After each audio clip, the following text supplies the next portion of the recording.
It comes back to the point. Rafalski, the shot, knocked down and scrambled. Sounds and the Penguins have won the Stanley Cup.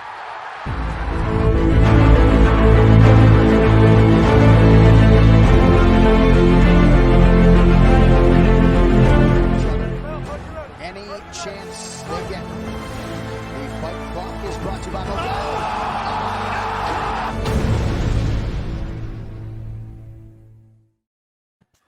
How sad is it that two of the teams in that opening bit there are almost completely irrelevant? Well, not irrelevant, but one team is like as playoff garbage as their NFL counterpart, and then the other one just got beat twice in pre-Olympic play. What's going on, all you Tanimals? It's another episode of the Tanndemonium Sports Show here on Vendetta Sports Media Networks, streaming live on Twitch TV. If you haven't already, subscribe to us. Go to twitch.tv/Vendetta Sports Media. If you have Amazon Prime, subscribe to us, and we will greatly appreciate it. Joining me tonight, as always, my legal representation and co-host, Jackson Law, a.k.a. Jefferson Legal. How the hell are you? Doing good, man. I need to change my name for on here to just say Jefferson Legal. Like I said, one of these days I'm going to show up in like a powdered wig with a robe on and a gavel in my hand, and it's going to say Jefferson Legal down there, and I'm gonna lay down some justice. Some fools out here. You got a great WWF gimmick circa 1991 right there, my friend. And then, of course, joining us is the boss man himself, Trey Daubert, the president and founder and all the other head guy in charge names for Vendetta Sports Media. Trey, no issues with the dog, unlike our producer. How are you? I think me and Josh are going to be best friends now because every time he's on the show, you invite me on the show. So I want to know what's going on there. Well, because we end up talking baseball, and baseball is also your thing, and plus we're also twinsies with the red, as Courtney's saying. Yeah, and apparently you're also going to be standing in for Jackson next week because Jackson's going to be on. Am I? Yeah, I did not know that. Okay, I made an HR decision. All right, HR decision.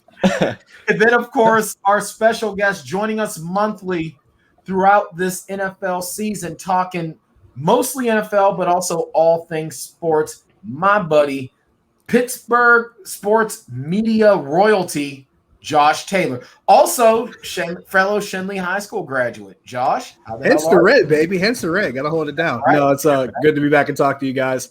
You said royalty. I started to look around like who walked in, but I'll take the compliments where I can get them, I guess. I appreciate it. I'm also reading into the future, man. You're okay. You're going to be taking over this town in the next couple of years. I'm calling it. We'll both be shocked if that happens. You'll be less surprised than I am, probably. We're not even going to be able to get you on the show. You're like, man, I'm too big time. I'm too big time for this. I'm out rating Cook and Pony and I'm sorry, Starkey and I'm not even getting the names right anymore because they change their format so often. Yeah, they pretty much switch places. So now it's Cook and Joe and Stark and Muller and Pony. Muller and Stark. Yeah. I was just listening to them. It was getting fired up. Were you listening to them earlier? We're going to talk a little bit about Ben Roethlisberger. No, I had a fired up baby, so unfortunately I was not listening earlier. I'm doing the daytime duties because my wife is back at work now. So gotcha. There's that whole thing. Chris Muller and I think what's his name, Ryan Burr or Barr or whatnot. They were talking about Ben Roethlisberger and how season 18 he's getting serious about his workout regimen, and Muller has never been for Ben Roethlisberger he's very polarizing here in Pittsburgh. On one hand, so many people love him because we got 2 Super Bowls out of him. But a lot of folks hate him for the same reason why a lot of other folks in the country don't like him and his past. So when they're talking about it, and Mueller brought up, he's just not a good guy. I don't like him. And the fact that he's waiting until his 18th season to get serious about his nutrition, it's ridiculous. That's where I am. I'm sitting there going, you've been in this league since you were what, 22, 23 years old, and you wait till you're damn near 40, you start saying, hey, maybe I should start eating better. Maybe I should start getting better shape. Let's take it back before that. You waited until you were 37, 38 to acknowledge the fact that you've had elbow problems for that long? Yeah. So his elbow goes bad, and he's like, oh, yeah, it's been bothering me for a while. I just never did anything about it. So wait, your elbow has been messed up for that long, and you just said nothing and just kept playing with the terrible elbow. Yeah. Great. Excellent. Great idea. I love where this is going. You are a true leader, sir. That's almost like that. That's like, and I know Trey can relate. How many times, Trey, have you and I personally talked, and then you, me, and Jackson have talked, where we have interns and other folks come into the company? Yeah, I'm ready to get to work. I'm going to be hammering out content, and nothing. They're the passionate about sports crew. Every interview is the same. When I interview these kids, they're like, so why do you want to work here? Well, I'm always passionate about sports. And you never really know until you get them in the building. But they all say the same thing. They're passionate about sports, but like only 10% of them actually like want to do it. They want to put the work in. Yeah. For every Courtney don't call a plumber, you get about how many other people? At least 10, 20? This intern class has been good, but last semester, Jackson, how many? I would say 65% of them got fired. No, it was. And I'm not even. And the ones that stayed around, it was like maybe 5 that stayed around. And I trash talked the one so bad, and Trey just like screenshotted it and put it out there. I feel bad because we're using his one contribution to the whole company. In fairness, Courtney's one of a kind, so you can't compare them all to Courtney. That's not true. fair to Courtney. Courtney said she's embarrassed to be a. Courtney said she's embarrassed to be a part of that class. That class. Oof. For the most part, we have a good group. Yeah. So let's jump into some other stuff. We'll get to the training camp stuff because I know Josh has inside scoops on a lot of stuff. He does this for a living. I'm just trying to be Josh Taylor with this show. But so guys, and I'm starting early on my recommitment to becoming a sports fanatic. I listened to Game 3 on Sirius, the Suns and the Bucks, and I'm like, wow, I must be jinxing the Suns now because they just got killed by 20.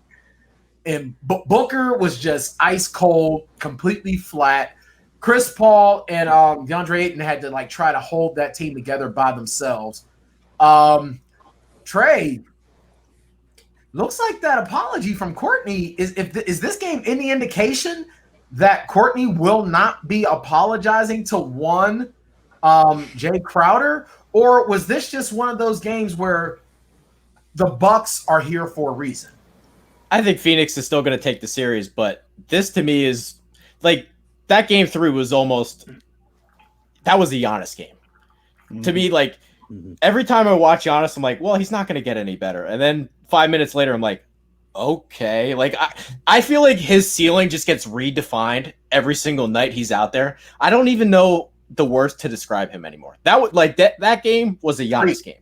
I don't know if you could say, oh, the Bucks are here. That was a Giannis is here game. Jackson, does it look like? Do you agree? Do you think that maybe was it just Giannis putting this team on his back like he's supposed to do with that contract and someone of that caliber? Well, it's not just Giannis putting the team on his back. It's the only shot that Milwaukee had in this series to not just win a game, but to win the series is what were we going to get out of Chris Middleton and Drew Holiday? You need at least one of them to show up. If Giannis is going to go off for 40, all you need to do is just have one of them show up. And that's what happened. Drew Holiday picked it up in the second half. They went on a huge run, and they went on such a big run and were up so much that Monty Williams decided it wasn't worth putting Booker and some of his other stars in there and risk them getting hurt and ruining the series. So he just pulled them and then just let whatever happened. So, and what we're seeing from Giannis is absolutely incredible. It's astounding. Okay. This Suns team's not a pushover team. They're here. Like, they had to go through a lot of injuries and stuff, but they're there, and you got to play through who you get through. And Monty Williams is an excellent coach. And, you know, rightfully so, was in conversation along with Tibbs for Coach of the Year. So what Giannis is doing, back-to-back 40-point games. If he could do it again, then it's arguably one of the best finals performances we've ever seen. If he can keep this up, and you may have even a legitimate shot. I saw someone threw the hypothetical out there today. If he averages 40 a game for the rest of the series, that even if they lose, it may be one of those rare instances where you have to give the finals MVP to him, even if he loses. Jerry West, if you will. Yeah, exactly. I'm agreeing with both of these guys already. I'll say this much too. If you would have told me that Giannis having the kind of injury situation that he did, and then coming back a week later and putting up 41, 13, and 6 with his team down 2-0, and they win that game, I'd have told you were crazy. And I think Giannis' game is the perfect description of it. I mean, not only did he shoot 14 to 23 from the floor, he also had 13 free throws. As much as they've given him a hard time about his free throws during the playoffs and how long he takes, he made them when he had to. So if nothing else, you give him credit for it. Yeah, and I thought it was important too. You pointed out Drew Holiday and Chris Middleton, especially Drew Holiday. That was really important to see Holiday shoot well. So everything they gave up to get him, he better start showing up. Drew Bledsoe. Yeah. Well, yeah. Sorry.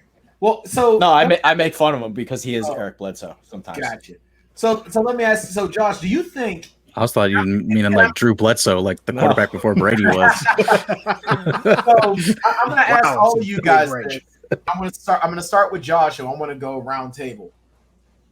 If Giannis continues on this tear, do you think now it's time to fully cement his name next to the guys of this era? I'm talking LeBron, KD, Kyrie, because I mean he gets a lot. He gets, from what it seems to me, as someone who's just sort of a casual observer, it's almost like he's almost sort of thought of as, and then there's Giannis. We got LeBron, we got KD, and then there's Giannis, and then there's Kawhi, and then there's Giannis. Is it now like Giannis, LeBron, KD? Is he finally getting mentioned? I wouldn't use the word cementing his name in there, but now it puts him in the room. It puts him in the discussion, because I'm one of those people that feels like we set standards way too high when it comes to certain leagues and certain sports. And the standard that we have for excellence in the NBA right now is absolutely insane. So the fact that we have to even entertain the thought, okay, well, he's going to have to win this championship round against Phoenix. And honestly, going into this series, I would have thought Phoenix was favored, because for two reasons. One, Phoenix being the number 2 seed in the West. Second of all, Phoenix was the best road team in the league this past season. That kind of gets looked past. Phoenix was a pretty good road team. And considering the fact, as far out as they are, everything feels like a road trip for the most part. But still, you weigh all that together, and the fact that the Bucks finally have a team that has enough, I won't say enough firepower, but has enough balance to it to at least be a good enough team. Now, granted, both teams had help. Phoenix had a little help on their side of the bracket. Bucks had a little help on their side of the bracket. So you kind of take that into consideration. So you can say that Giannis gets put in the conversation, but people who are trying to keep Giannis out for whatever reason, the first thing they're going to say is, oh, well, the Bucks had help because, the Brooklyn wasn't too healthy, and you have all these other. It's like, yeah, that might be true, but it's not like Milwaukee could say, oh, you're not at full strength, so we got to go home. So we can't play you guys because we'll say you guys were at full strength, so it doesn't count. No, you got to play the games that are in front of you. You can't just turn playoff matchups down. So the fact that he is in position, at least being in this series, to win a finals and finally win a championship, which I'm one of those people that team accomplishment should not take away a person's individual resume. First of all, I think that's ridiculous. But if we are going to start talking about whether or not Giannis is in that room, winning the series will put him in the room. Jackson? Yeah, I agree. And even if he loses this series, it's not like this is the last chance he gets. Right. He's only 26 years old. He still has a long career ahead of him. Knock on wood there that nothing terrible happens to him. But assuming all goes well, he's still got another 10, 12 years in him. So and it maybe it's with the Bucks that he gets back again. Maybe it's with another team once his contract is up. Maybe he realizes that Milwaukee just can't attract, and they can't. Well, they sold their soul for Drew Holiday, so we'll see how the future goes with acquiring talent in the future to ever try to get back here, regardless of the outcome. But yeah, no, I mean, and also can't forget he's got 2 MVPs. He's a back-to-back MVP. That's something that automatically puts him a tier above 98% of other players in the entire world. It's just he's trying to get into that 99th percentile.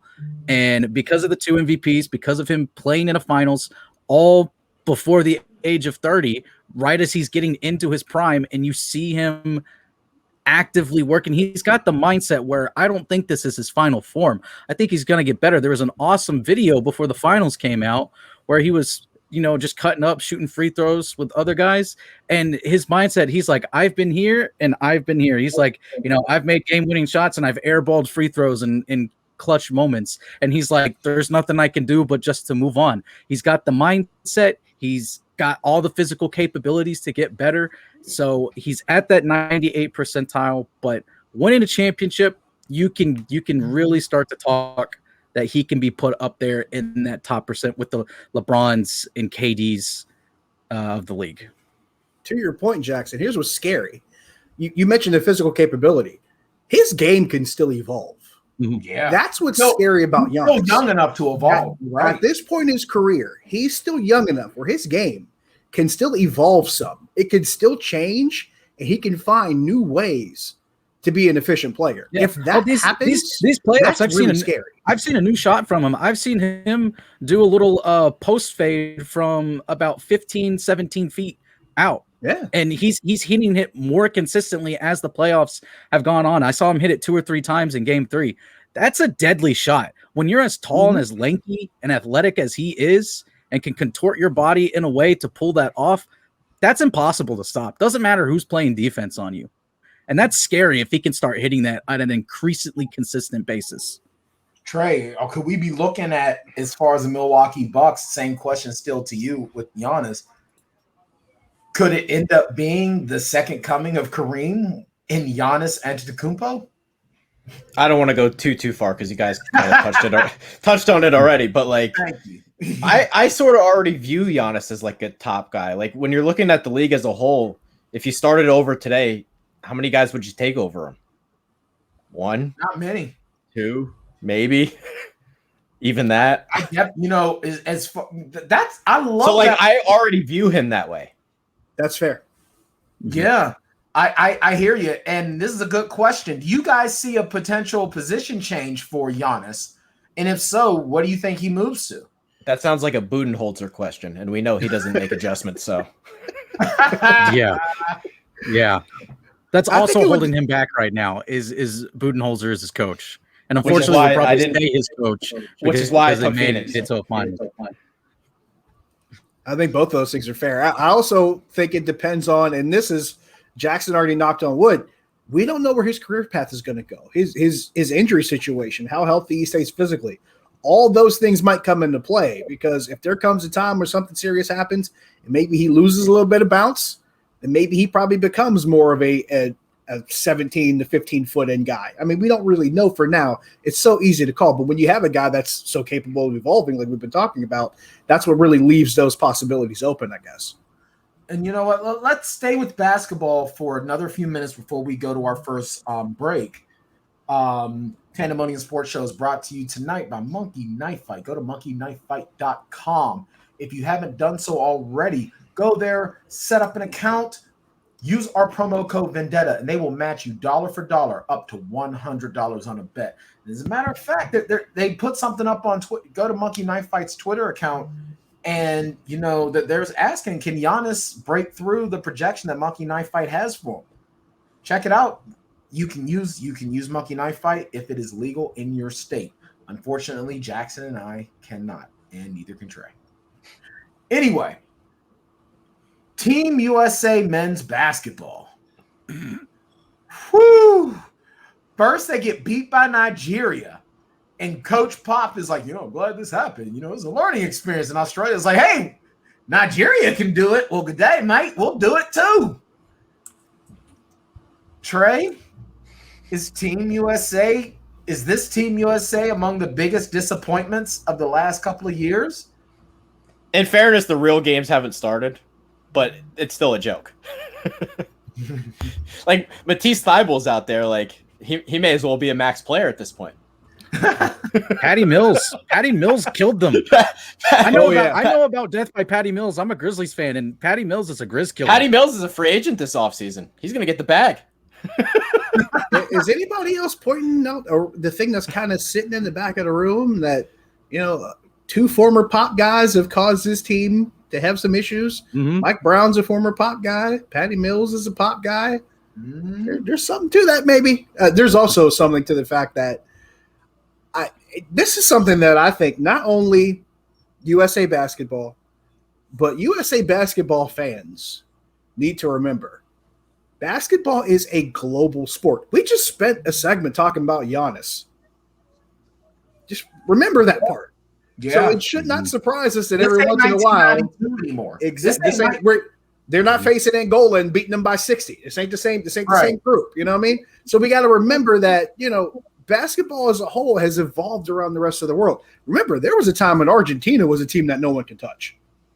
And we remember who was on that Argentina team. Those players are on it. Were guys that were playing in the league for a while. I mean, the Manu Ginobili's of the world. So, we have to stop looking at it as like the U.S. is the only country in the world playing basketball. I saw some of these responses on Twitter, and I'm just like, tell me you don't watch FIBA basketball without telling me you don't watch FIBA basketball. And please tell me you don't watch the NBA without telling me you don't watch the NBA. How many international players are making an impact on this game now? And how many players have we seen from this country go play abroad because there's opportunities for them there because leagues around the world have gotten better? So I say all that to say this. You cannot walk into a game anymore assuming they're going to be Angola in 1992. You can't do that. And the fact that some people think they can is probably why this team got smacked the way it did. And I think also kind of to add to your point, the way that the rest of the world operates in sports and specifically basketball is totally different than how basketball players are raised today. Great. Okay. Great point. If you way are way more selfish here. Like take Luka Doncic, for instance. Why was he able to walk into this league and dominate as a playmaker like he was? Because at 14, 15 years old, signed with a Euro team and was taught team basketball, how to make the right play, how to pass, how to set screens, how to move without the ball. And in today's NBA, you got guys that figure that out on their own. Like a reason why Steph Curry is so dominant is because he's like one of 3 or 4 players that is like, man, if I actually put effort when I'm away from the ball, I could get open a lot easier. And I can shoot threes and I can get like 5 or 6 looks like this. And I'm a good enough 3-point shooter. I can knock them down. And in the rest of the world, it's taught how I was taught basketball, where it's like we were not the best group of players out there. So the only way we had a chance was to play team basketball. And that's something that like Nigeria did. And Nigeria has that dangerous mix where you have a former NBA coach and Mike Brown, and then they have 7 players on their roster that are on NBA rosters. Shout out Precious Achua, Memphis legend right there. Is it true, Jackson, that Francis Ngannou and Israel Adesanya came on the court and started throwing back elbows and overhand rights to solidify the victory? Can either confirm or deny, but just the way that the world operates, I've always been so jealous of how sports are operated in the rest of the world, like how like clubs for soccer or basketball, how they operate and the athletes that they put out. They're absolutely incredible. And the United States is falling behind because the stars that are growing up, it's me basketball through AAU programs. Whereas these other kids are getting signed to professional teams and they're being taught by professionals to be professionals and to play professionally. And then they come over here and they're superstars. Jackson's got a great point. And it doesn't just reflect in the way basketball is played here. It's reflected in how it's talked about. I'm glad you brought up Luka Doncic because there are people that Luka doesn't have that killer instinct. He's a team type guy. There's this thing now where in order to be a top tier player, you got to be the one guy willing to do it all by yourself and not incorporate everything else or incorporate everybody else, which is absolutely insane. It's part of the criticism that comes toward LeBron. It's part of the criticism that comes towards Luka Doncic. Sometimes it's part of the criticism that comes towards Steph Curry every once in a while. And part of that's because we keep expecting one guy to do everything because we saw one guy be that dominant 25 years ago and we never let it go. As opposed to, let's just look at that one guy's career for what it was and play the basketball that makes sense the most. But we can't get past that. And, real quick, and I want to get your thoughts on this, Trey, as well before we go to our break. Do you think that this me first, gimme culture that we have here in the United States is negatively festering in our international sports programs? Is this the prime example of that? Oh, it's definitely a problem. Look at highways. You got a guy doing 5 miles over the speed limit. Is like, I need the left lane. The left lane is mine. It's like that's not how driving works. Like no, everybody's selfish here. Everybody's selfish here. It's my turn. I'm going to dribble the ball for 21 seconds, and I'm going to take my own shot. I'm never going to pass it. And then it's the next guy's turn, but I want that ball right back. It's nonsense. It really is. And a big part of the problem that you guys haven't brought up yet, I saw a lot of eye rolling, looking at the officials like, oh, you're not going to call that foul? Yeah. Like these guys think they're entitled to every single call. The other teams are out there playing their asses off. These guys are like, oh, I didn't get a foul call. And they're looking around and it's nonsense. And the game has gone on without them. And they're sitting there looking at it all passing by. You're right. Mm-hmm. You know what that reminds me of? And I'm going to leave this real quick before we go to take our first. The NBA is tough to watch because of it. Where's my call? Sometimes it is, depending on the players that are playing and depending on the officials that are working the game, because they try to ump it up a lot. They try to ump show it sometimes. Scott Foster ref game 3, by the way. So Chris Paul still has not won a game with Scott Foster as a ref. Remember in Love and Basketball when Sanaa Lathan's character, she hits the jumper and she just stands there like this, and the game just leaves her by and she just gets smoked. It's exactly what it's like when you want to just stand there. No call. No call. No, LeBron. No call for you. I am now the foul Nazi. No call for you. We'll be back on the Tanndemonium Sports Show here on Vendetta Sports Media Network. We are streaming live exclusively on Twitch. We'll be back, and we might even talk about Jackson Long trying to walk an old caveman through being able to finally stream on his Xbox. Maybe, maybe not. Who's to say? We'll be back. The following is brought to you in partnership by Symbol.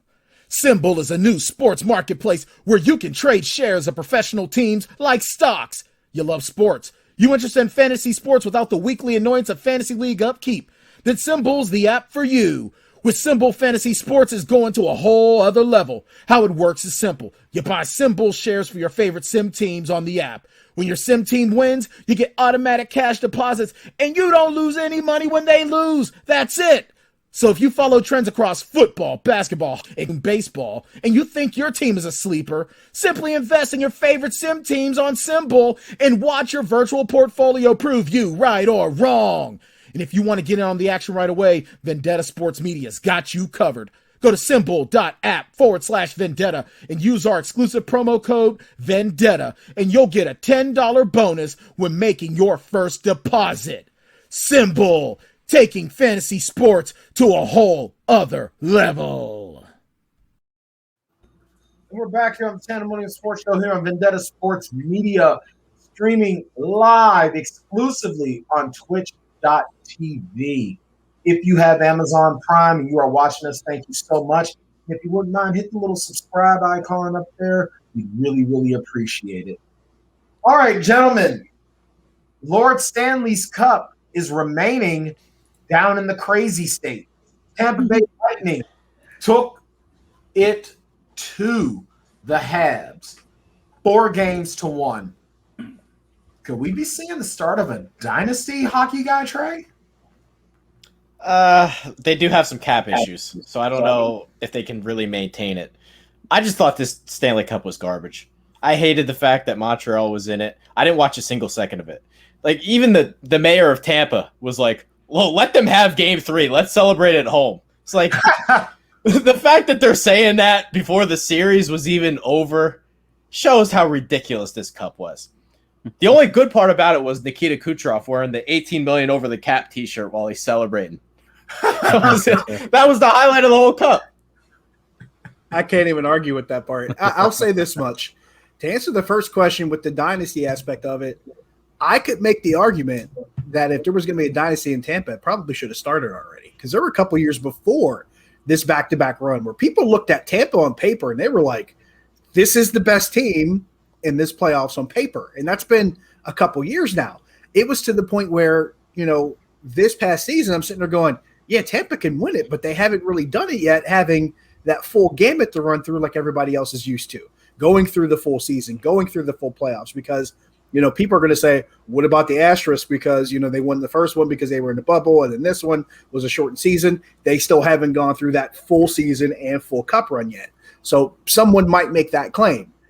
And me personally, I look at it saying, okay, they finally did the thing we expected them to do.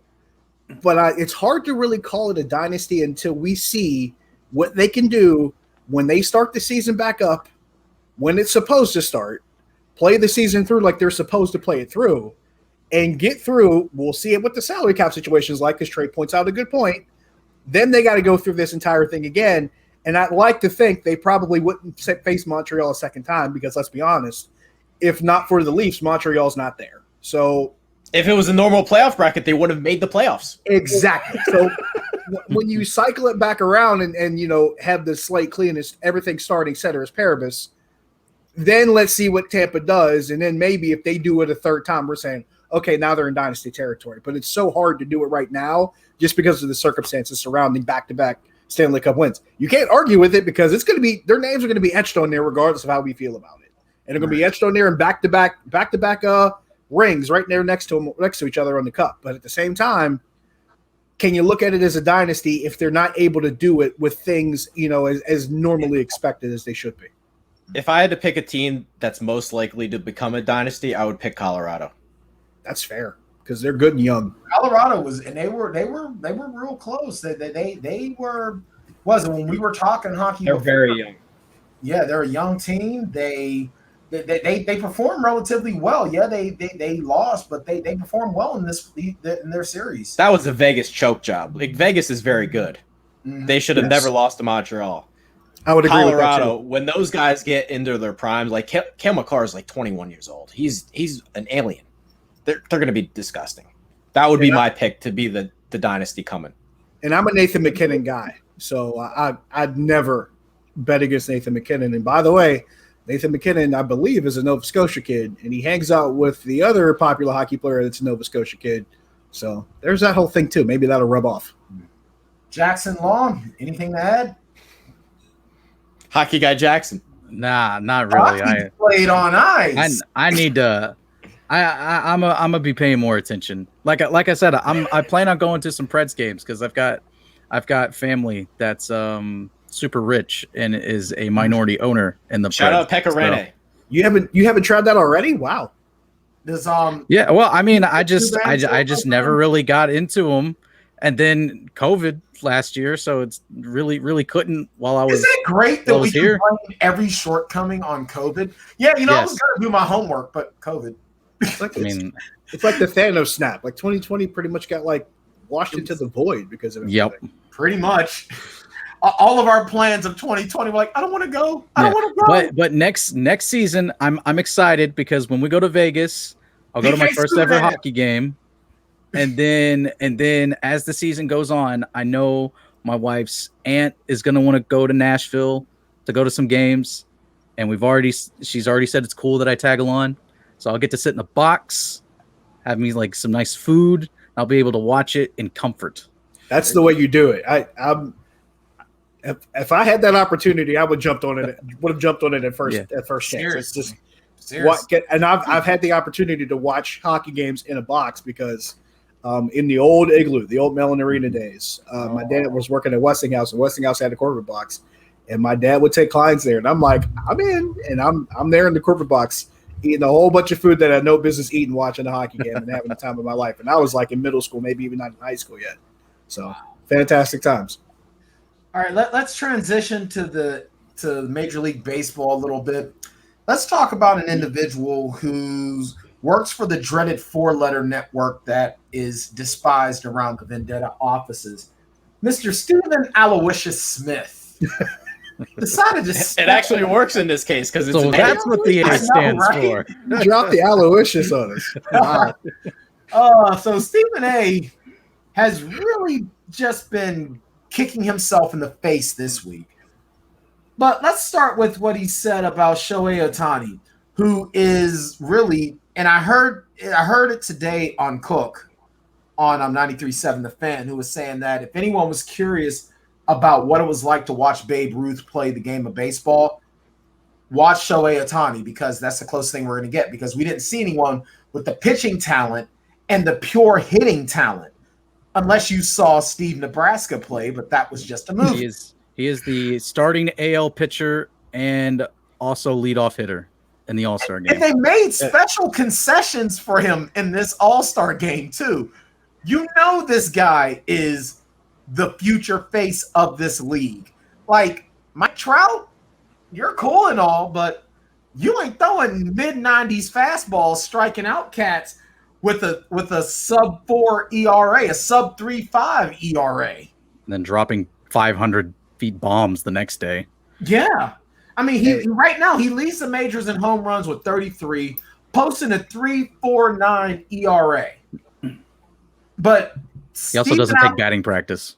No. That blew my mind when I heard that. The first batting practice he ever took was a warm-up for the home run derby. But Stephen Aloysius says that he could never be the face of baseball because he speaks with an interpreter.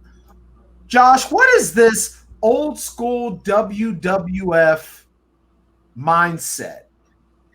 So what if the guy's performing on the field, isn't that what matters? I love that you asked me this question first. On a day like today, but I just happen to be wearing the t-shirt of my favorite wrestler, who happens to hail from the same country that Shohei Ohtani hails from, and happens to be faced with sometimes the same prejudices that people have for her as a wrestler, which, by the way, her English has gotten fantastic in the last 6 months. We're going to leave that out.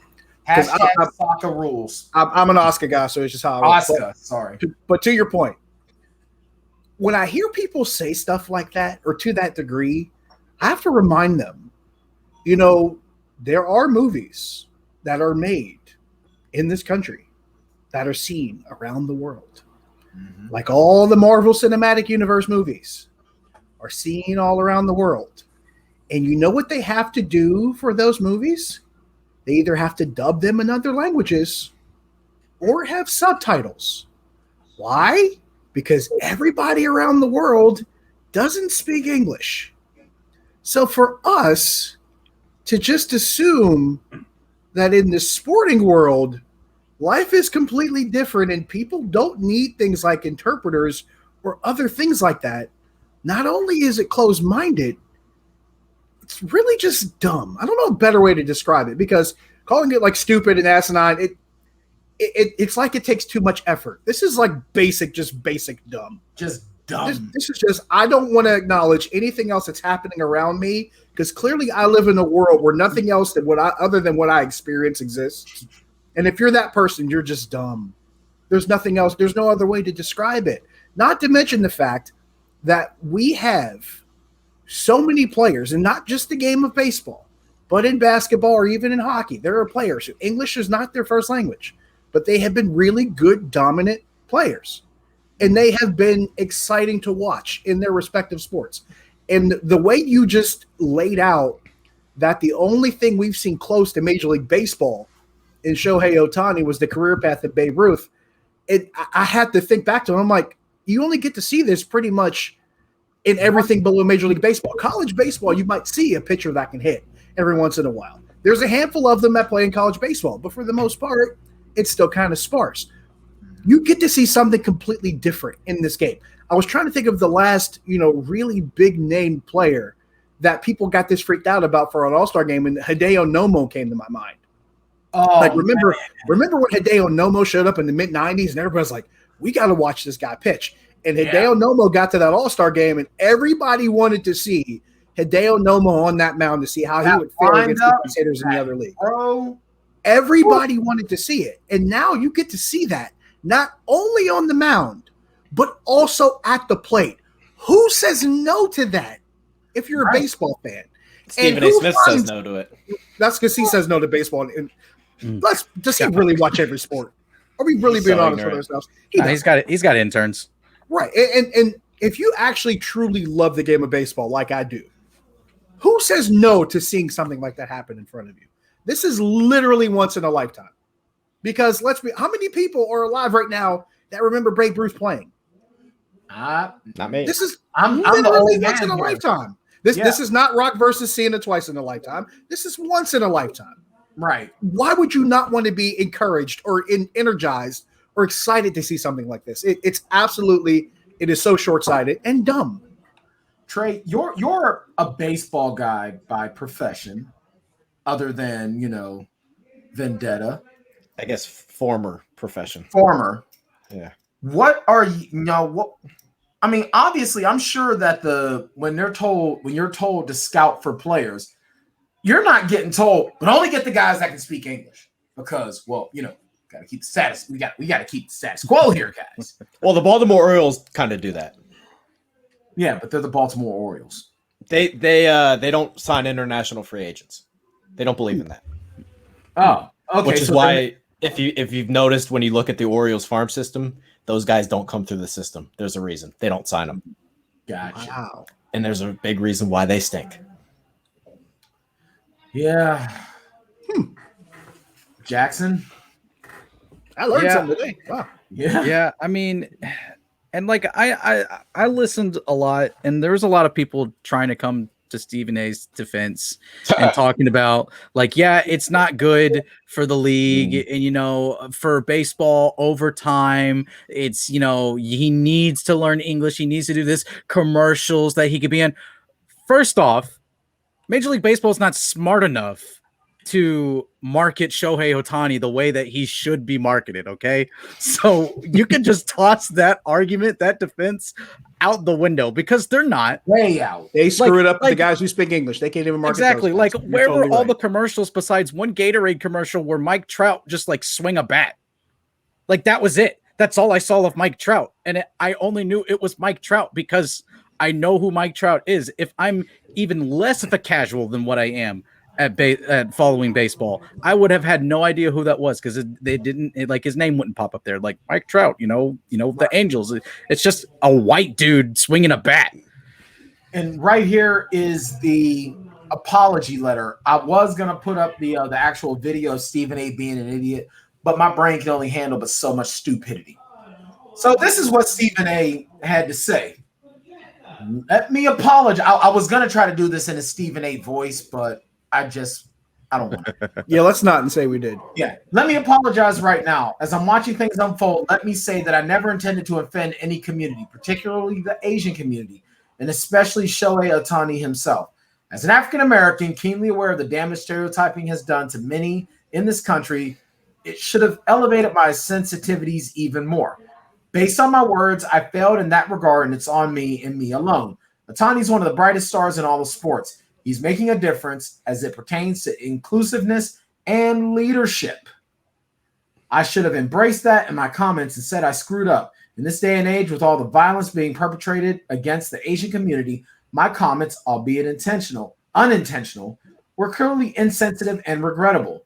There's simply no other way to put it. I'm sincerely sorry for any angst I've caused with my comments on First Take this morning. Again, I am sorry, and I'll happily reiterate those words more extensively tomorrow morning as well. Aloysius, you're just mad. The thing is, you're not sorry because you're sorry. You're sorry because you're facing consequences now. Is he facing consequences? No, he's not. Well, he's facing the consequences of public opinion. Can't cover baseball anymore. He's the highest paid cat over at the four letters. So he gets 8 figures over there. yeah. So he's not getting fired, but he's getting roasted in the court of public opinion. But at the end of the day, the bottom line is that, look, you thought that you had a hot take. Your job now is to be this super hot button controversial person, just like Skip Bayless, just like Shannon Sharp. You say this ridiculous stuff to get people to watch your show. That is why ESPN has zero credibility. And just to go back to the whole marketing thing, because I'm caught up on that part too, because it's so false and it's so wrong, is that we obviously baseball is America's pastime, and we know in Latin American countries how big baseball is. Do people realize how big baseball also is in Japan and in South Korea? Huge. Baseball is massive. You go back and you look at, specifically go look at the video of Ohtani hitting the ball through the roof of a stadium, like when he's 22 or something, 21, 22 years old. That crowd is packed. It's a sold out house to come see baseball. And I told Trey this the other night when we were on the Home Run Derby stream, when the Memphis Grizzlies had a G League player from Japan in Yuta Watanabe. It was Grizzly stuff everywhere. I would go to games. Yuta wouldn't even play. He would just be on his two-way deal, sitting on the bench because he had some days left in the two-way deal that allowed him to stay on an NBA roster. And I mean, there are so many Japanese people. Like I saw a sign one time that saying, "I came from Japan to see Yuta Watanabe." Okay. And they would literally watch him sit on the bench at the Grizz game. And then like the next day, go watch him play in a G League game. They are insane whenever a Japanese player makes it into an American sport, and they don't even have to be, the best. Shohei Ohtani is looking like the face of an entire professional league. How is that a loss to Major League Baseball if you have an entire country that is tuning in to watch a guy that is built like a samurai using a bat like a katana and smacking balls out of here? I just think it's so ignorant, this whole story. Absolutely. Josh, you can go ahead. I was going to add to that because that was a great story by Memphis, because I think that's great. I'll add to this. I was actually able to cover the Pirates as a reporter and as a field producer when Jung Ho Gung started there as a Korean-born player. And you see all the Korean media that was there, and this is every night walking into PNC Park. It wasn't like it was just a couple games. I remember seeing that. It was that first season. There was Korean media there every night, and you have anytime that he would talk to the media, like he would talk to like the American media here, like the English-speaking media. And then the Korean media, they'd have questions for him too. It was almost like they kind of set them to the side and let him talk to the Korean media on their own because there were so many of them and they had so many questions for him. And it was such a huge, huge deal because he was such a massive star over there. And wasn't it also a lot of the Asian Americans in the city of Pittsburgh and the surrounding areas were flocking to the stadium, flocking to PNC Park as well? Oh, they loved him. He was a star in every sense of the word. I mean, especially in different neighborhoods like in Squirrel Hill that has somewhat of a heightened Asian population. He felt a lot more comfortable being in that Squirrel Hill neighborhood because there was kind of a higher Asian population in that part of town.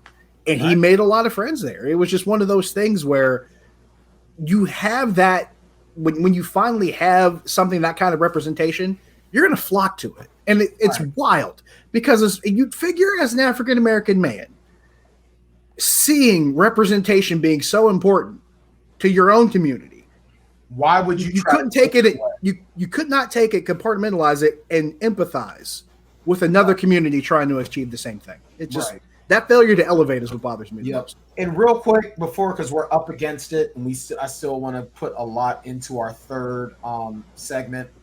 Stephen A. stepped in it again, talking about the Nigeria national basketball team. Now, I heard that he said something, but honestly, I didn't want to get into it because as a man who has recently found out within the last year that he's of Nigerian descent. I did not in any way, shape, or form want to even give him any sort of credence. So this is the first time I'm looking at this. And this is from our own Jefferson Legal's article on the Vendetta Sports Media website. Go to vendettasportsmedia.com where you can get all of our content, our written content, and our podcasts. And this is what was said. Jackson asked, how low can you go, Stephen A. Smith? Stephen A. Smith has really stepped in it today. First take today was more of a dumpster fire than what it normally is, and the imploding of ESPN continues to happen in front of our eyes. The first major story was Stephen A. Smith making racist comments about arguably the best player in baseball, Shohei Ohtani. Stephen A.'s next blunder was disrespecting the Nigerian basketball team and its players on live television.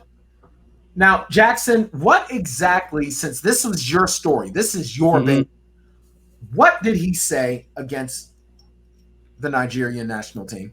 So he basically he disrespected them and disregarded them. He just kind of threw them off to the side as nobodies.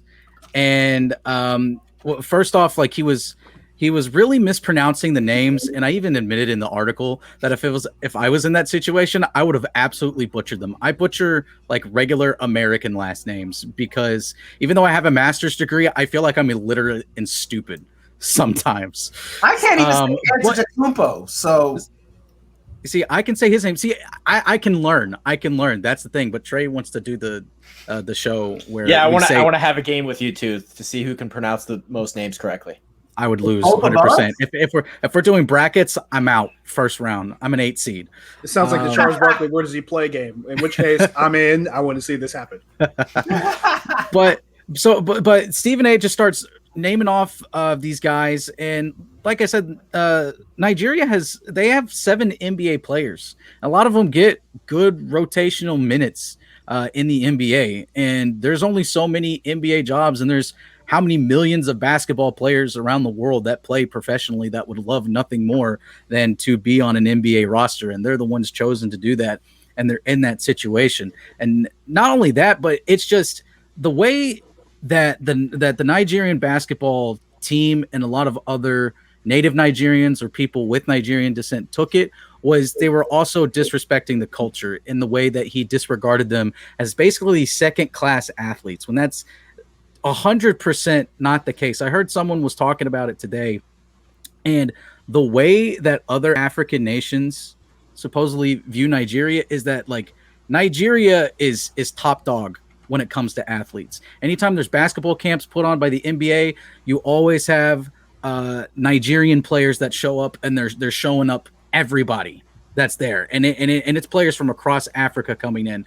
A Premier League club, Watford, I think I'm saying that correctly. I'm not 100% sure. They have 5 Nigerians on their roster, and they just were promoted to the Premier League. They were right below, what is it, League 2, I think, but now they're League 1 in the Premier League, and they've got 5 Nigerians on the roster, and I'm kind of interested to see when the World Cup rolls around, what those Nigerian players, if they're on the national team for the World Cup, to see if they make it any further. I haven't really looked up about it, but it was more just about Stephen A. again already putting one foot in his mouth in the 3 hours of First Take with the Ohtani comments, and then just doing it again with his other foot with disregarding a team that the United States probably should have beaten, but they didn't. And it's a classic scenario where ESPN is always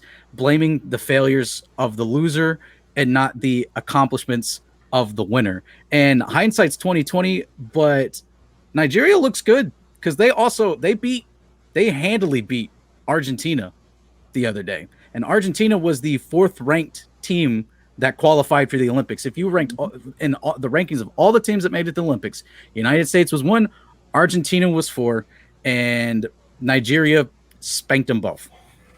And I'll say this before we go to our final break, as I already said, as a man who found out that he is of Nigerian descent, Stephen A., you can go to hell. you can go to hell because you're not cute, you're not funny. Just making millions of dollars don't make you right. And you can kiss my ass from here all the way to Nigeria and back again. And then I'll slap the hell out of you and say, Otani. We'll be back with our final segment here of the Tanndemonium Sports Show here on Vendetta Sports Media Network. We're going to talk NFL. It's training camp. Training camp is coming up soon. The NFL is turning into a hotbed of activity. It's getting really, really, really fun to experience. We'll be back for our final segment here on the Tanndemonium Sports Show. We are streaming live exclusively on twitch.tv. Make sure you subscribe. Follow us, twitch.tv/Vendetta Sports Media. We'll be right back. The following broadcast is brought to you in association by XP Coffee Company. XP Coffee Company is the fresh brewed coffee made for gamers by gamers. Get amazing flavors like Choco Loco in 8, 12, or 16-ounce bags. Or level up and get Illusion, Isolation, Nightmare, or the Majestic Throne blends in light, medium, or dark roast in whole bean, coarse French press, drip, or fine espresso in 12-ounce, 16-ounce, or 2-pound bags. Wow! Shipping worldwide. If you're in the U.S., go to usa.xpcoffee.co. If you're in Europe or in the UK, go to www.xpcoffee.co. XP Coffee Company, for gamers, by gamers. All right, we're back here at the final segment of the Tanndemonium Sports Show here on Vendetta Sports Media Network, streaming live on twitch.tv. All right, Josh, training camp is quickly approaching. I'm excited. This is a good time to be an NFL fan.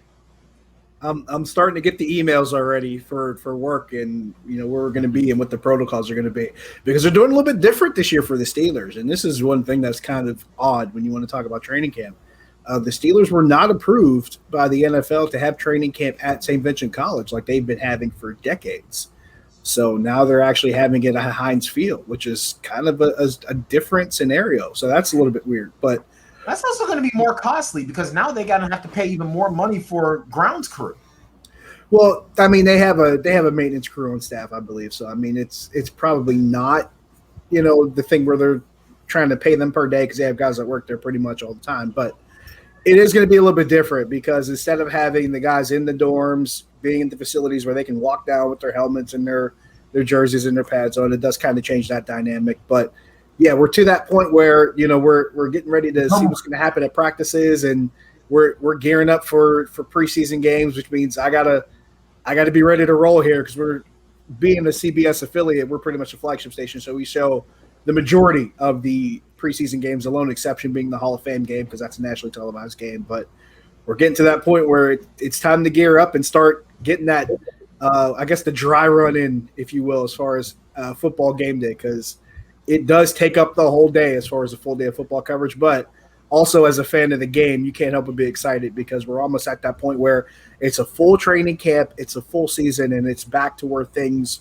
are what we imagine and remember them to be before the past couple, or past at least the past year and a half. So it's good to see. I'm kind of sad that we're not going to get to see Vince Williams do his Stone Cold Steve Austin impression reporting for camp anymore. Oh yeah, the camp arrivals. Yeah, I don't know if other teams had this as big, but you have players pulling up to the dorms when they first get to training camp because that's where the media is sitting outside and they have cameras and everything, and they'll take shots of guys pulling up in their cars, and Antonio Brown with the different kind of custom and crazy looking cars he would show up in, and then James Harrison showed up one time driving the bus, and I think it was someone else showed up like in a really like huge truck. I can't remember who it was. And then Vince Williams showed up with the Stone Cold vest with the belt, which actually that might have been my favorite out of all of them. I'm actually going to do that the first time I go into the Vendetta offices. I'm actually going to I'm going to see if I can set up, like I'm going to get someone with like a truck and like a nice booming system. And it's going to be like, and I'm just going to come out like John Cena and be like, and just like take off running into the office and probably do like a face plant. We'll put like a really thin wall up somewhere for you to bust through or something. I'm just gonna be on the ground talking about never give up. Probably 2 years it'll be in place. That's a wasted opportunity. If I'm doing it, I'm going Booker T. Can you dig it, sucker? And you do a spinning Rudy right in the middle of the floor. Hey, I could do that too, man. Hey, I've got enough of the wrestling references in my brain. I might even come in with a different version of "Smells Like Teen Spirit." Oh God. But so there's one of the main changes now, as far as around the league, Josh. What are some of the storylines going into camp right now? Like, obviously here in Pittsburgh, a lot of people are talking about who's going to win the number 2 between Mason Rudolph and Dwayne Haskins. That's a lot of what's been talked about here in Pittsburgh media since the Haskins signing. This was something that on this show I was super excited about because I'm a Dwayne Haskins guy. I feel like he did not get the fair shake that he should have in Washington. Washington's loss is our gain here in Pittsburgh. But to not be a complete homer, what are some of the other storylines in the league right now? The ones that interest me the most, at least, the Dallas Cowboys with a healthy Dak Prescott's always going to be near the top of the list. The one I'm the most intrigued by, and this is also beside the thought of Tampa Bay bringing everybody back to make one more run at it, which is, it feels like it's not fair. Kansas City, can they get another run at it? And maybe was last year the what if year? If they have 2 healthy tackles, is it a different outcome? So maybe Kansas City can try to get that mulligan out of last year and maybe take another run at it. The one that sticks out to me the most, though, the Rams trading for Matthew Stafford, because now the Rams have that quarterback. They already have that defense with arguably the best player in the league in the last decade, anchoring it, Aaron Donald. He won the Defensive Player of the Year award again. They've got a lot of weapons. They've got a pretty good offensive line. They're really sound on the defensive side of the ball. But now they have a quarterback. As much as we talk about the Rams, as much as we hear about Sean McVay and that photographic memory and how he remembers what he had for coffee on June 21st, 2004, he now has a quarterback. And now he has a quarterback that can actually make a lot of the throws they need him to make. Nothing against Jared Goff. He doesn't have Matthew Stafford's kind of arm. So that offense with the Rams, having that quarterback and having everything else they already have in place, can the Rams make that step upward like we've expected them to make the past couple of years? Can they finally do it now, having Matthew Stafford? That's the one that sticks out to me the most. It's everything against Jared Goff on this site. There's a lot of Jared Goff haters on this site. Yeah, Jared Goff. That's the one thing, and I'm almost ashamed to admit it, but what brought me into Vendetta was not only Jackson Law's Vendetta U live stream, but it was also when I saw the hatred toward Jared Goff. I said, "This is the place for me." Trey, what do you think about the Rams with a new old Matthew Stafford finally having a quarterback, finally having someone that can make those throws? First, I should say my brain's still locked into baseball. I'm looking forward to the trade deadline. The MLB draft was electric. Pete Alonso crushing homers. So I wanted to mention that first. But and also my 2 storylines would be I'm so curious to see how Carson Wentz and Sam Darnold look in camp. But as far as the Rams are concerned, I think I'm really excited for the way this offense, and I've said this for a while. People have gone back and given me shit for it. I compared Jared Goff to Kyle Bowler coming out of college. I think the guy is complete and utter dog shit. If Jeff Fisher was the coach for all these years, I think he would have looked like how he looked as a rookie. I think Sean McVay totally saved his career. Now that Jared Goff is in Detroit with Anthony Lynn, I think it's going to be a complete and utter dumpster fire. But Matthew Stafford's the dude. Like, people give him a lot of shit mainly because he plays for the Lions. I think he's unbelievably talented. Coming out of Georgia, he was a monster. His arm strength is unbelievable. I think it's legit arm talent. Yeah. With that play action stuff that McVay likes to run, he's going to have more open shots than he's ever had in his life. And I think Cam Akers, people are going to understand how good Cam Akers is. He was my guy coming out of the draft, and he came on strong at the end of the year, heading into his second year this year. I think the Rams are legit Super Bowl contenders for sure. Agreed. I'm definitely on point with you there. If this team being carried by its defense was able to get as deep in the playoffs the last few years as they have, imagine what they're going to do with an actual legit quarterback right now. I definitely want to sort of step back a little bit on the Carson Wentz thing, because that is going to be, Wentz is going into like an ideal situation, is he not, Josh? I mean, he's going to a head coach that who as his coordinator really helped him develop. And now he's going into a team that like desperately wants and needs him. So what are your thoughts? Do you think Carson Wentz lives up to the expectations, or is Carson Wentz who we saw in Philadelphia? Well, there's two ways to look at that, because you can break that question down. The first way you can break it down is, will Carson Wentz behave as the same kind of person in Indianapolis as he allegedly behaved in Philadelphia? That's the one side of it, because there were reports that did not make Carson Wentz look like the good guy. It put him in a really bad light with how he approached the situation, his relationship with the coaching staff. So there's that question. The second question is the obvious one. How can he perform being the guy there? And honestly, you can also break that down further. How will he look if he can actually stay healthy for a long period of time and actually put a lot on tape that we can really draw from? There's a lot to that, but I look at all of that and say, if nothing else, both sides of this, both Carson Wentz and the Colts, get a chance to start over. They get a chance to start over because they really tried to make it work with Phillip Rivers. And I thought Phillip Rivers, having that opportunity in Indianapolis, really did make the most of it. He really did. But at the same time, you're talking end of his career, Phillip Rivers. I'm going to go retire and hang out with my, full roster of kids.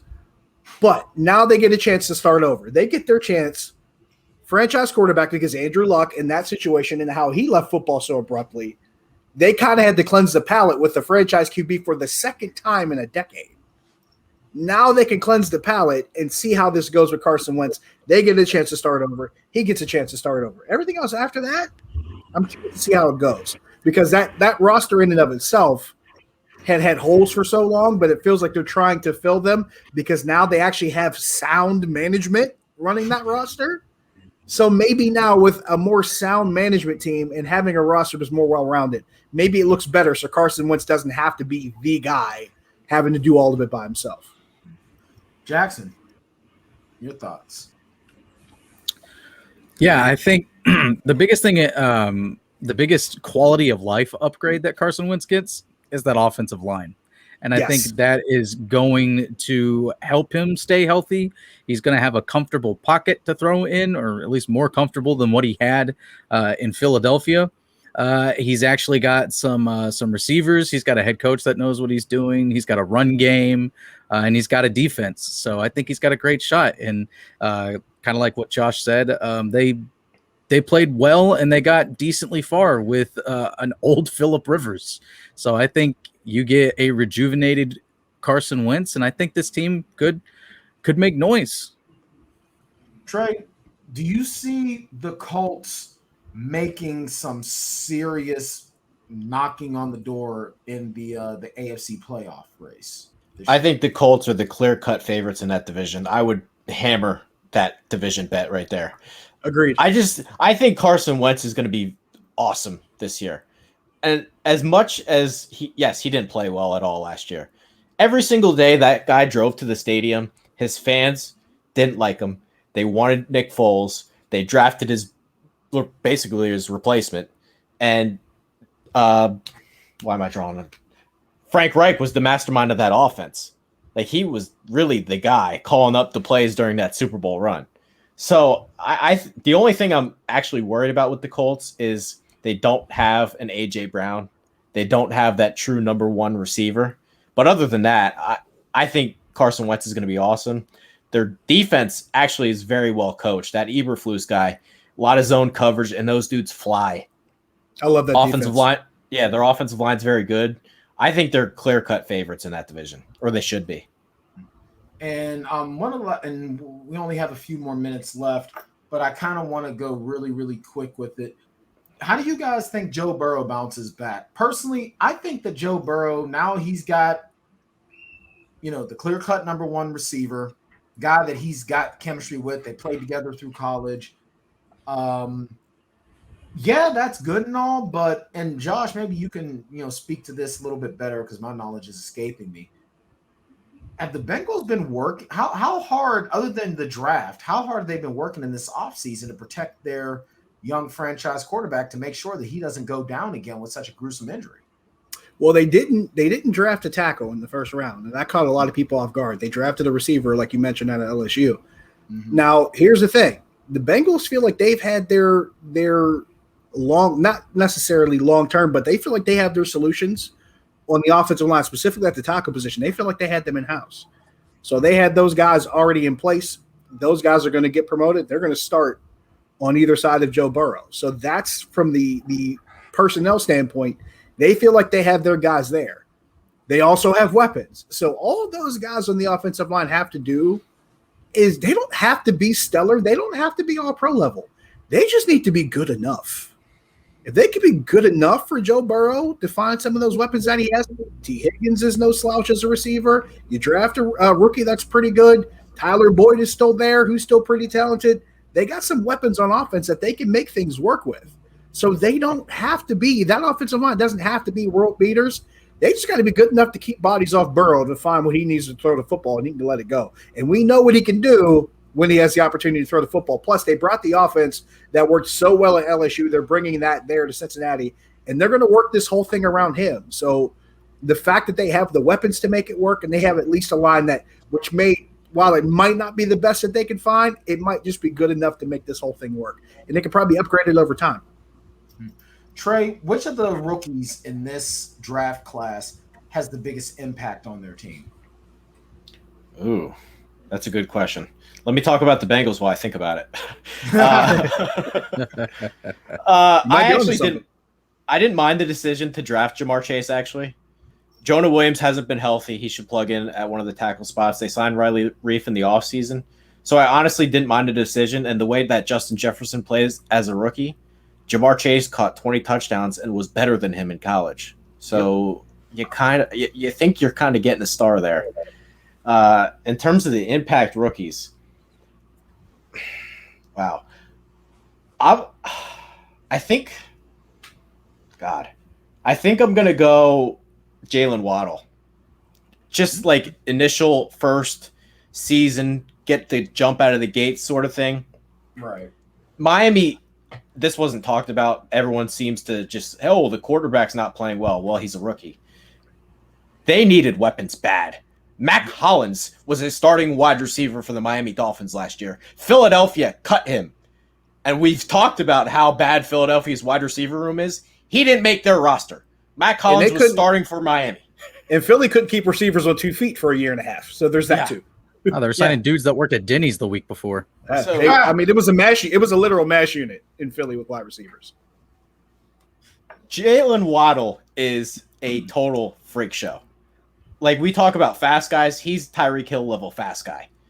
He's going to take the top off of that defense, and now they bring in Will Fuller, and they already have Devontae Parker. I think just his speed alone is going to make a big, big impact, and their defense is already very good. So that one deep threat, he's not only going to be good, I think he has a big impact on the entire offense. Jackson, your thoughts on the Bengals and who's your high-impact rookie for this upcoming season from this draft class? I'm gonna be a homer and agree with Trey on that one. I'm a Dolphins fan, so I'm excited to go back to an earlier conversation. That is something that I'm obviously going to be paying attention to. A storyline. You guys hit on ones that I obviously going to be paying attention to, but just how Tua does with a full off season under his belt, fully healthy, and support from his team, and he's got an actual wide receiver, and he had a whole year for that hip to heal. Yeah, which I don't think people realize. Also, one, yes, coming off a devastating hip injury, but two, it's the same injury that Bo Jackson had, that sidelined Bo Jackson's career. It's the exact same injury. And Tua had to come off of that injury and into an off season that was not really an off season because of COVID, and was thrust in there in a game against the Rams defense. That was his debut. Go play. Pretty much. In fairness, Bo came off that hip injury and went back and played baseball, which is nuts. But that was also exactly a couple decades ago, but still. Yeah. But as for the Bengals, yeah, they've got the building blocks in place. I mean, again, as a Dolphins fan, I really loved Jamar Chase and would have loved him, but Jalen Waddle, pretty good consolation prize for Miami in the wide receiver. Yeah, he's all right. But I'm still just a little concerned about protecting Joe Burrow. But they got a lot of young guys, and they are a team that's got a bright future ahead of them, especially in a tough division like they're in. We don't know, like, the future is up in the air for the Pittsburgh Steelers.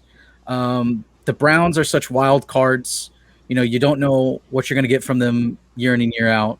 And then the Ravens are the Ravens. We'll see if Lamar Jackson can elevate his throwing game, because it seems to, by the time playoff time rolls around, whatever Harbaugh has figured out to another way to use Lamar Jackson, teams are figuring it out when it gets playoff time, and the Ravens fall flat from their hype train being up here to just they're out first round. So they're in a tough division, but if you're in that tough of a division, this is exactly the spot you want to be in. You want to be at a point where you're probably not going to win it, but you have good players. You'll be competitive, and those players will learn those tough lessons and those close losses that they fight tooth and nail for. Next season, maybe a couple of those turn into wins, and then the season after that, even more of those types of games turn into wins. It's all, but again, this is all saying that the Bengals play it perfectly from here on out, and we know they're not going to make any drastic changes. So whatever they get in the draft is what they get in the draft. So, all right, Josh, real quick, because we're right up against it. Who's your high impact rookie for this season? I got to go Homer too, only because he's the guy that makes the most sense for the team as a whole right now. I got to look at Najee Harris, because not only does he has to come in, he doesn't have to just come in and start as the running back because James Conner's gone, but he has to come in and try to revitalize the worst rushing offense in the league. He's got to take a team from the bottom and make them better. Not only make them better, he's got to make them good enough that it makes his longtime veteran quarterback who's approaching 40 make his job that much easier. Because there's also the fact that the offensive line is almost completely revamped. That whole thing changes because Chuks Okorafor, he switches sides on the offensive line. Zach Banner's back to where he was before when he got hurt in the first game of the season, and Chuks Okorafor took over for him. David DeCastro's gone. Marquise Pouncey retired. So you got 2-3 more starters in this position. Now Kevin Dotson's finally the guy left guard because Matt Filer's gone. All this changes now. So you have to have all these changes plus a new offensive line coach and a new offensive coordinator who's trying to install an offense that might lean heavily on a zone blocking run game. So, yeah, all this stuff has to happen at the same time. And Najee Harris, hey, here you go, kid. Go tote the rock and get us some yardage and make us look good.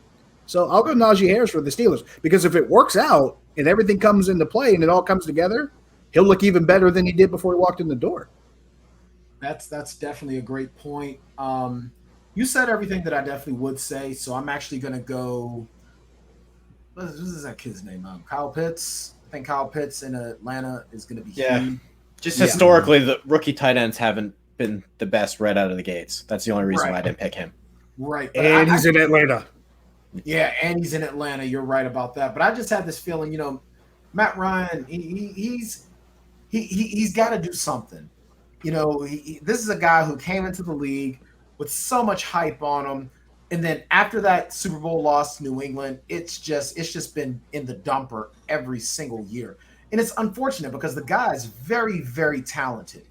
He knows what he's got. He's all, even when he was in college, and I caught a couple of his games. He could. You watch Boston college football games? Well, I was in the Boston area. I would have never guessed that one. Well, I lived in New Hampshire for like 10 years. And the guy has great zip on the ball. I'm not going to sit here and say that, he's going to put a ball through another guy's chest, but the guy's talented, accurate, smart, and he has ice in his veins. That's why they called him Matty Ice. But it was almost as if, even though he had Julio Jones for all these years, there was just something missing. So I'm hoping that Kyle Pitts, who's a genetic freak in the position. I mean, most tight ends right now are coming from the school of a Tony Gonzalez. And for me, Kyle Pitts is next level. He's faster than most of these other, basically everything that you got with Aaron Hernandez as far as speed, length, power. You're getting in a guy who you now don't have to worry about is going to kill somebody. So I think that he could be the guy that maybe makes this team relevant. It's a low bar. You realize that, right? Yeah. Yeah, I think he's Darren Waller on steroids. That's a good comparison. I like that comparison. I can go with that because Darren Waller. I mean, last thing, and then we're gonna get out of here because I know Jackson got. Yeah, the All-Star game starts at 8. All-Star game starts in 3 minutes. So, do you think that this is the season where Darren Waller's been a beast? He's been doing really, really well. Do you think that this is the year that he finally just says, you know what, I'm done with this car guy. Get me out of here. Send me someplace where I can actually get somewhere. Because this guy couldn't hit water if he threw a football off a boat. Oh, Chickster's gonna get mad at you. I know. I'll make sure to let him know if he's not watching now. I'll make sure to let him know because I'm double dutying with the fantasy show tonight. Yeah. So with that being said, Josh, always a pleasure having you on here. We look forward to talking to you. I know August is going to be real busy for you because we're going to be in that boat. So, hopefully we can make some times work, but always love having your analysis. Trey, we'll see you next week because Jackson Law is taking a well-earned vacay. He's going to be on the beach. So, I made the HR decision. I'm going to tune in, though. If you think I'm not tuning in, you're mistaken. Dude, you were tuning in when Jefferson Legal's always watching. I'm like Big Brother. Dude, you tuned in when you had almost COVID. So I know you're going to be watching. I know you're going to be critiquing Trey very, very close. He's going to be sitting there. Can't replace me, bitch. So for Josh Taylor, Trey Daubert, Courtney, Don't Call the Plumber, and Jackson Law, I'm Bryan Tann. It's a Tanndemonium Sports Show. Make sure you check out all of our content on vendettasportsmedia.com. Follow Josh Taylor on Twitter. Was it Josh Taylor HD? At Josh Taylor HD. Trey Daubert, you've seen his stuff by now on here. At Trey Daubert, Jackson Law, J Law 1995. And follow the show at Tanndemonium VSM. That being said, we'll see you guys next week live, 6:30 p.m. Eastern with Bryan and Trey. You guys take care. Let's get to the All-Star game, baby.